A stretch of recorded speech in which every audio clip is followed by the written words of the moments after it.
Very good try, ಒಳ್ಳೆ ಪ್ರಯತ್ನ ಅಂತ ಹೇಳ್ಬೋದು. ಬಟ್ ಏನು ಎತ್ತ ಅಂತ ಹೇಳೋದಕ್ಕಿಂತ ಬಂದು ನೋಡಿದ್ರೆ ಮಚ್ ಬೆಟರ್, ಬಿಕಾಸ್ ಅದೇ that is the best option. Experience is the best thing. So ಯಾರನ್ನು ಈ ಮೂವಿ ಹೀಗಿದೆ ಆಗಿದೆ ಅಂತ ಹೇಳಕ್ಕಾಗಿಲ್ಲ, ಎಕ್ಸ್ಪೀರಿಯನ್ಸ್ ಮಾಡೋದೇ that is the best and the good thing. All the best. Sir, ಈ ಸಿನಿಮಾದಲ್ಲಿ ನಾನೊಂದು ಪೊಲೀಸ್ ಪಾತ್ರ ಮಾಡಿದ್ದೀನಿ. ಸ್ಟಾರ್ಟಿಂಗ್ ನಾನೇ ಕಾಣಿಸ್ತೀನಿ ಸರ್. ಈ ಸಿನಿಮಾ ಹೆಂಗೆ ಅಂತಂದ್ರೆ ಇದೊಂದು ಅವ್ರು ಹೇಳ್ದಂಗೆ ಸೆನ್ಸು. ಇವಾಗ ಒಂದು ಚಳಿ ಹೆಂಗ್ ಸೆನ್ಸ್ ಮಾಡ್ತೀವಿ, ಒಂದು ಶಾಖ ಇದೆಲ್ಲ ಹೆಂಗ್ ಸೆನ್ಸ್ ಮಾಡ್ತೀವಿ, ಆ ತರದ್ದು ಒಂದು ಸಿನಿಮಾ. ಏನ್ ಓವರಾಲ್ ಆಗಿ ಏನಿದೆ ಅಂತಂದ್ರೆ, ಯಾವುದೇ ಮಕ್ಕಳನ್ನ ಆಗ್ಲಿ ನಿಜ ಹೇಳಿ ಬೆಳೆಸಿ ಸುಳ್ಳು ಹೇಳಿ ಬೆಳೆಸ್ಬೇಡಿ ಅನ್ನೋದೇ ಒಂದು ತತ್ವವಾಯ್ತು.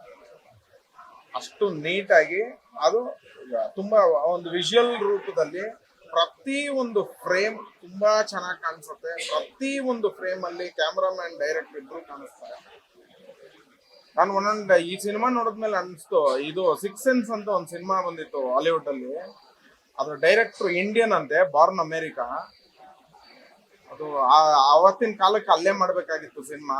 ಬಟ್ ಇವಾಗ ಆ ತರದ್ ಒಂದ್ ಸಿನಿಮಾ ನಮ್ ಇಂಡಿಯಾಗೆ, ನಮ್ ಕರ್ನಾಟಕದಲ್ಲಿ ಹುಟ್ಟಿರುವಂತವ್ರೆ ಮಾಡಿದ್ದಾರೆ ಸಿನಿಮಾ. ನಿಜವಾಗ್ಲೂ ಹೇಳ್ತೀನಿ, ಅದಕ್ಕೆ ಹೋಲಿಸ್ತಾನೆ ಅಂತ ಓವರ್ ಆಗಿ ಮಾತಾಡ್ತಾ ಇದ್ದಾನೆ ಅವ್ನ್ ಸಿನಿಮಾ ಅಂತ ಅನ್ಕೋಬೇಡಿ. ನಿಜವಾಗ್ಲೂ ಹೇಳ್ತೀನಿ, ತುಂಬಾ ನಾಲೆಜಬಲ್ ಸಿನಿಮಾ. ಆಮೇಲೆ ಸಡನ್ ಆಗಿ ನಾರ್ಮಲ್ ಜನಕ್ಕೆ ಅರ್ಥ ಆಗದೆ ಇರುವಂತದ್ದೇ, ಬಟ್ ಇನ್ನೊಂದ್ಸತಿ ನೋಡಿದ್ರೆ ಅರ್ಥ ಆಗುತ್ತೆ. ಆದ್ರೆ ಎಜುಕೇಟೆಡ್ಸ್ ಎಲ್ಲರಿಗೂ ಒನ್ ಟೈಮ್ ಅಲ್ಲಿ ನೀಟಾಗಿ ಅರ್ಥ ಆಗುತ್ತೆ. ಇದು ನಮ್ಮ ಕ್ಯಾಟಗರಿ ಸಿನಿಮಾ ಅಲ್ಲ, ನಾರ್ಮಲ್ ಸಿನಿಮಾ ಅಲ್ಲ. ಇದೊಂದು ಹಾಲಿವುಡ್ ಒಂಥರ ಸೈಂಟಿಫಿಕ್, ನಾವೇನ್ ನೋಡ್ತಾ ಇದ್ವಿ ಅವಾಗೆಲ್ಲ ಒಂದು ಹಾಲಿವುಡ್ ಅಲ್ಲೇ ನೋಡ್ತಾ ಇದ್ವಿ, ಆ ತರದ್ ಒಂದು ಸಿನಿಮಾ. ಇದೊಂದು ಪ್ರಯತ್ನಕ್ಕೆ ದಯವಿಟ್ಟು ಎಲ್ಲಾ ತರದ್ ಪ್ರಶಸ್ತಿ ಬಂದ್ಬಿಟ್ಟಿದೆ. ಇವಾಗ ಪ್ರೇಕ್ಷಕರ ಕಡೆಯಿಂದ ಪ್ರಶಸ್ತಿ ಬರ್ಬೇಕು ಇಷ್ಟೇ. ಈ ಪ್ರೇಕ್ಷಕರ ಕಡೆಯಿಂದ ಪ್ರಶಸ್ತಿ ಬಂದ್ಬಿಟ್ರೆ ಸರ್, ನಾನು ನಿಜವಾಗ್ಲೂ ಹೇಳಲ್ಲ, ತುಂಬಾ ಇವರು ಅವತ್ತಿಂದ ಇವತ್ತವರೆಗೂ ಇವರೇ ಆಗ್ಲಿ, ಕ್ಯಾಮ್ರಾಮನ್, ಈ ಟೋಟಲ್ ಟ್ರೂಪು ನಾವು ಇಷ್ಟಪಟ್ಟು ಸಿನಿಮಾ ಮಾಡಿದ್ವಿ ಅಂತಾರೆ. ನಿಜವಾಗ್ಲೂ ಇಷ್ಟಪಟ್ಟು ಸಿನಿಮಾ ಮಾಡಿದ್ದಾರೆ. ಆದ್ರೆ ತುಂಬಾ ಕಷ್ಟಪಟ್ಟು ಇಷ್ಟಪಟ್ಟು ಸಿನಿಮಾ ಮಾಡಿದ್ದಾರೆ ಸರ್.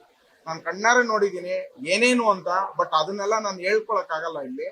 ತುಂಬಾನೇ ಕಷ್ಟಪಟ್ಟು ಇಷ್ಟಪಟ್ಟು ಸಿನಿಮಾ ಮಾಡಿದ್ದಾರೆ. ಇಂಥದನ್ನ ಪ್ರೋತ್ಸಾಹ ಮಾಡಿ, ನೋಡೋ ಆಡಿಯನ್ಸ್ ಪ್ರೋತ್ಸಾಹ ಮಾಡಿದ್ರೆ ಮಾತ್ರ ಈ ತರದ್ದೊಂದು ಪ್ರಯತ್ನ ಬರುತ್ತೆ. ಇಲ್ಲ ಅಂತಂದ್ರೆ ಬರೀ ಈ ಪೇಪರ್ ಮೇಲೆ ಬರವಣಿಗೆ ಆಗೇ ಉಳಿದು ಬಿಡುತ್ತೆ ಈ ತರದ್ದೊಂದು ಪ್ರಯತ್ನಗಳು. ದಯವಿಟ್ಟು ಕೈ ಮುಗಿದು ಕೇಳ್ಕೊತೀನಿ, ನಾನು ಈ ಸಿನಿಮಾದಲ್ಲಿ ಆಕ್ಟ್ ಮಾಡಿದೀನಿ ಅಂತಲ್ಲ, ಈ ತರದ್ದೊಂದು ಪ್ರಯತ್ನ ಬಂದ್ರೆ ಇನ್ನೂ ಒಂದ್ ಸ್ವಲ್ಪ ಬೆಳೆಯುತ್ತೆ. ಇವತ್ತು ಥಿಯೇಟರ್ ಏನಾಗ್ಬಿಟ್ಟಿದೆ ಅಂದ್ರೆ, ದೊಡ್ಡ ಸ್ಕೇಲಲ್ಲಿ ಸಿನಿಮಾ ಮಾಡಿದ್ರೆ ಮಾತ್ರ ಥಿಯೇಟರ್ಗೆ ಬರ್ತಿದ್ದಾರೆ. ದಯವಿಟ್ಟು ಹೇಳ್ತಾ ಇದ್ದೀನಿ, ಯಾಕೆಂದ್ರೆ ಒಂದ್ ಟೈಮಲ್ಲ, ಇವಾಗ್ಲೂ ಇಂಡಿಯಾದಲ್ಲಿ ಎಷ್ಟು ಲ್ಯಾಂಗ್ವೇಜ್ ಇದೆಯೋ ಅಷ್ಟು ಲ್ಯಾಂಗ್ವೇಜ್ ಸಿನಿಮಾಗಳು ಕರ್ನಾಟಕದಲ್ಲಿ ರಿಲೀಸ್ ಆಗುತ್ತೆ, ಬೆಂಗಳೂರಲ್ಲಿ ರಿಲೀಸ್ ಆಗುತ್ತೆ. ಪ್ರತಿಯೊಬ್ಬ ಪ್ರೊಡ್ಯೂಸರು ಫಸ್ಟ್ ರಿಸಲ್ಟ್ ಕೇಳೋದು ಕರ್ನಾಟಕದ್ದು, ಬೆಂಗಳೂರದ್ದು. ಆ ರಿಸಲ್ಟ್ ತಗೊಂಡು ಅವ್ರೆಲ್ಲ ಜಡ್ಜ್ ಮಾಡ್ತಾರೆ ನನ್ನ ಸಿನಿಮಾ ಇಟ್ಟ ಇಲ್ವಾ ಅಂತ. ಆದ್ರೆ ನಮ್ ಕರ್ನಾಟಕದಲ್ಲಿರೋರು ನಮ್ಮ ಕನ್ನಡ ಸಿನಿಮಾನ ಇನ್ನೊಬ್ರ ಹತ್ರ ತಿಳ್ಕೊಂಡು ಥಿಯೇಟರ್ಗೆ ಹೋಗ್ತಾ ಇದಾರೆ. ದಯವಿಟ್ಟು ಸರ್, ನಮ್ಮ ಮನೇನ ನಾವೇ ಉಳಿಸ್ಕೋಬೇಕು ಸರ್. ನಮ್ಮ ಮನೇಲಿರೋ ಟ್ಯಾಲೆಂಟ್ ನ ನಾವೇ ಬೆಳೆಸ್ಬೇಕು. ದಯವಿಟ್ಟು ಕೈ ಮುಗಿದು ಕೇಳ್ಕೊತೀನಿ, ಎಲ್ರು ಈ ತರದ್ದೊಂದು ಪ್ರಯತ್ನಕ್ಕೆ ಕೈ ಜೋಡಿಸಿ. ಕರ್ನಾಟಕದ ಜನತೆ ಮುಖ್ಯವಾಗಿ, ಇವತ್ತು ಜಗತ್ತೇ ಆಡು ಹೋಳ್ತಾ ಇದೆ ಕನ್ನಡನ. ಆ ತರ ಸಣ್ಣ ಸಿನಿಮಾಗಳಲ್ಲೂ ತುಂಬಾ ಪ್ರಯತ್ನಗಳಿದೆ, ಅದನ್ನು ಗುರುತಿಸಿ ಸಿನಿಮಾಗೆ ಬನ್ನಿ. ಥಿಯೇಟರ್ಗೆ ಬಂದು ಸಿನಿಮಾ ನೋಡಿ. ಏನೂ ಆಗಲ್ಲ ಸರ್. 100-150 ರೂಪಾಯಿ ಒಂದ್ ದಿನದಲ್ಲಿ ಎಲ್ಲೆಲ್ಲೋ ಹೊಟ್ಟೋಗುತ್ತೆ ಒಂದ್ ಸಿನಿಮಾಗೆ. ಅವಾಗೆಲ್ಲ ಒಂದ್ ಕಲ್ಚರ್ ಇತ್ತು, ಒಂದ್ ಹಬ್ಬ ಬಂದ್ರೆ, ಒಂದು ಇದು ವೀಕೆಂಡ್ ಆದ್ರೆ ಸಿನಿಮಾ ಥಿಯೇಟರ್ಗೆ ಹೋಗಿ ಸಿನಿಮಾ ನೋಡ್ತಿದ್ರು ಟೋಟಲ್ ಕುಟುಂಬ. ಇವತ್ತು ಹಂಗಿಲ್ಲ ಸರ್. OTT ಬರ್ಲಿ ಅಂತ ವೆಯ್ಟ್ ಮಾಡ್ತಿದ್ದಾರೆ ಸರ್. OTT ಆ ಸಿನಿಮಾ ಪ್ರಯತ್ನ ಪಡಿರ್ತಾರಲ್ಲ, ಖರ್ಚು ಮಾಡಿರ್ತಾರಲ್ಲ, ಅವ್ರಿಗೊಂದು ಸಪೋರ್ಟ್ ಸಿಗ್ಲಿ ಅಂತ OTT ಮಾಡಿರ ಸರ್. ಥಿಯೇಟರ್ ಅಲ್ಲಿ ಆದ್ಮೇಲೆ ಇನ್ನೊಂದ್ಸತಿ ನೋಡ್ಬೇಕು ಅಂದ್ರೆ OTT. But main theatre OTT ಅನ್ಕೊಂಡ್ಬಿಟ್ಟಿದ್ದಾರೆ. ದಯವಿಟ್ಟು ಅಲ್ಲ, OTT ನಲ್ಲೇ ಇದ್ರೆ ಇನ್ನ ಕೆಲವು ವರ್ಷದಲ್ಲಿ ಈ ಎಂಟರ್ಟೈನ್ಮೆಂಟ್ ಅನ್ನೋದೇ ಮುಗ್ದೋಗುತ್ತೆ ಸರ್. ತಿರ್ಗಾ ಫಸ್ಟ್ ಇಂದ ಸ್ಟಾರ್ಟ್ ಆಗುತ್ತೆ. ರೋಡಲ್ಲಿ ನಾಟಕ ಮಾಡ್ತಿದ್ವಲ್ಲ, ಆ ತರ ಸ್ಟಾರ್ಟ್ ಆಗುತ್ತೆ. ಅಲ್ಲಿವರೆಗೂ ಬೇಡ ಸರ್. ತುಂಬಾ ಎತ್ತರಕ್ಕೆ ಬೆಳೆದಿದೀವಿ. ಆ ಬೆಳವಣಿಗೆನ ಹಂಗೆ ಉಳಿಸ್ಕೊಳ್ಳೋಣ.